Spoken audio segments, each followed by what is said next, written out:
Pedro Pascal just got silenced by Disney, and it's blowing up the internet.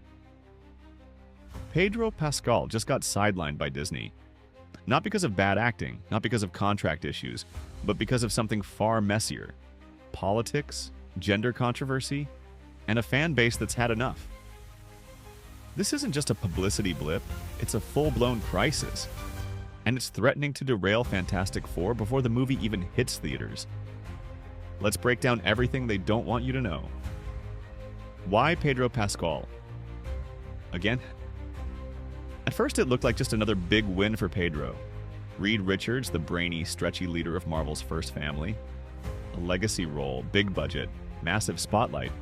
But the reaction? Not what Marvel expected. Fans weren't cheering. They were questioning.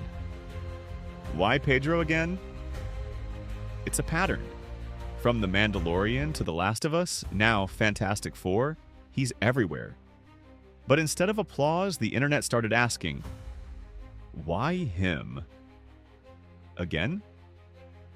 Some called it star fatigue. Others pointed to deeper concerns about his off-screen persona overshadowing the characters he plays. And then came the nickname, Pedro Ziegler. At first it was just a snarky meme, but it stuck, and suddenly everything got political. A press tour turned political. Instead of talking about stretching powers or cosmic villains, Pedro went off script, literally. In interviews, social media posts, and press appearances, he started pushing his personal views. Gender politics, social messaging, representation debates. And this wasn't subtle. He even admitted the Fantastic Four storyline would include what he called modern dynamics, hinting heavily at gender-based rewrites. Fans were blindsided. This was supposed to be Marvel's return to roots, not another battleground for culture wars. Comments sections lit up. Subreddits exploded. People weren't just annoyed, they were furious. We came for superheroes, not speeches. But while fans fumed, Disney panicked. Disney's quiet shutdown. Behind closed doors, the reaction was immediate and brutal. Sources say Disney executives, Marvel's top brass, and even CEO Bob Iger himself convened an emergency meeting. One topic, Pedro Pascal. More specifically, how to stop him from tanking their movie. The result? Instant media freeze.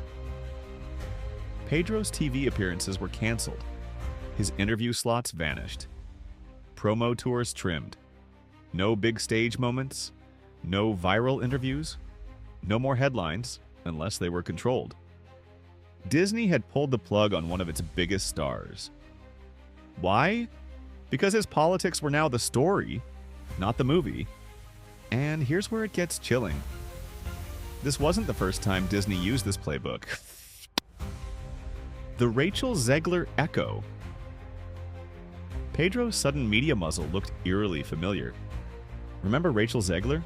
The rising star of Disney's Snow White reboot, who voiced strong feminist takes during press interviews, only to be swiftly erased from her own film's marketing. Her roles were cut. Public presence shrunk. Momentum vanished. Now here comes Pedro, doing the same thing and facing the same consequences. And he noticed. Insiders say Pedro defended Rachel during tense conversations with Disney. He told execs the company treated her unfairly, that she was punished for speaking her truth. He didn't back down. If anything, he doubled down. That defiance? It made things even worse. The fan base pushes back. All this chaos didn't stay behind the scenes. Fans started connecting the dots, and they weren't happy. Not with Pedro, not with Disney, not with the movie. The Fantastic Four trailer landed, and it flopped. No excitement, no viral buzz, no internet takeover like Marvel used to command. For one of the most iconic teams in comic book history, the response was muted. Flat, dull. Worse, casting choices fueled more outrage. The Silver Surfer was now reimagined as a woman. Julia Garner's Shallabal. And Johnny Storm, no longer the cocky playboy hothead we remember. instead toned down, softer, more palatable. And Joseph Quinn, the actor behind Johnny Storm, backed Pedro Pascal's politics. Fully. Fans cried foul. This isn't Fantastic Four, this is Fantastic Flop. Marvel meltdown mode.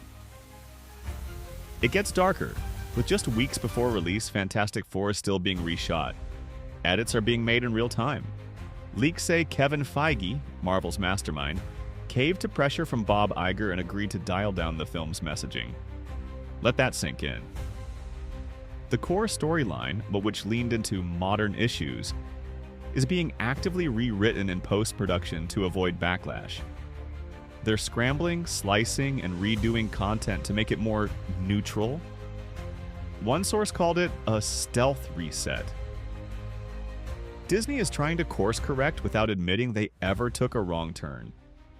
But that raises a terrifying question for Marvel fans. If they're still rewriting this movie, what was the original version even supposed to be? Superman's perfect timing. While Marvel scrambles, DC strikes. James Gunn just wrapped Superman, on time, on budget, and already hyped. It's a clean classic take on an iconic hero. The kind of straightforward superhero story fans are craving right now. And guess what? The internet is excited. DC is gaining traction. Marvel is playing defense. And now Fantastic Four won't just be judged on its own merits. It's going head-to-head with Gunn's vision of Superman. It's not just competition, it's symbolic. DC has momentum. Marvel has damage control. One shot, no do-overs. Here's the harsh truth. Fantastic Four has no second chance. This is Marvel's third attempt to launch this team on the big screen. The 2005 and 2007 versions? Campy, but beloved. At least Johnny Storm felt like Johnny Storm. The team had chemistry, the vibe matched the comics. But this reboot? Fans are worried it's losing everything that made the original great, just to chase a message. And Pedro Pascal, instead of building hype, has become a lightning rod. He's clashing with Disney. He's defending controversial co-stars. He's refusing to tone it down, even as the film hangs in the balance. Joseph Quinn is right beside him, echoing those views and further fanning the flames. Disney wants to move forward. Pedro wants to speak his mind. Neither is blinking. So, what happens now? Will Pedro's bold stance blow up in Marvel's face? Will fans embrace a more progressive, reimagined Fantastic Four? Or reject it for straying too far from the roots? And will Marvel regret betting it all on a cast at war with its own studio? Whatever happens, one thing is clear. This movie isn't just a reboot. It's a referendum on celebrity politics, corporate control, fan expectations, and the identity crisis eating away at Hollywood's biggest franchises. Marvel has one shot to get this right. And if they don't, Superman might not just beat them at the box office, he might bury them. Let me know what you think. Is Disney right to silence Pedro, or is this just another example of corporate overreach? Will Fantastic Four survive the backlash, or collapse before it even begins? If you enjoyed this breakdown, smash that like button, share it, and hit subscribe so you don't miss the next story Hollywood doesn't want you to hear. Catch you next time.